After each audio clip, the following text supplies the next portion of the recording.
Balochistan food authority کی غیر قانونی طریقے سے ناقص اشیاء تیار کرنے والے عناصر کے خلاف کارروائیاں جاری۔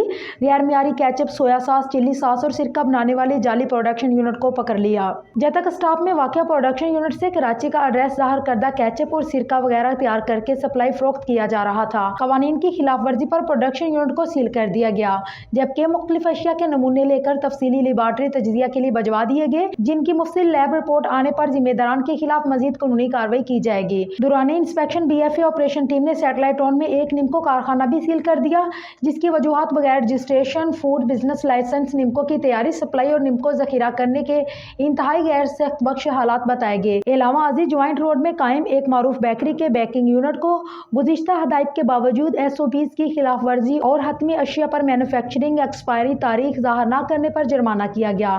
Director general B F A Muhammad Naeem Bazai کا اس سلسلے میں کہنا ہے کہ معیاری خوراک کی فراہمی کے لیے جعلساز مافیا کی کڑی نگرانی کر رہے ہیں۔ صوبہ بھر میں خوراک کے کاروبار میں جعلسازی کسی صورت برداشت نہیں کی جائے گی۔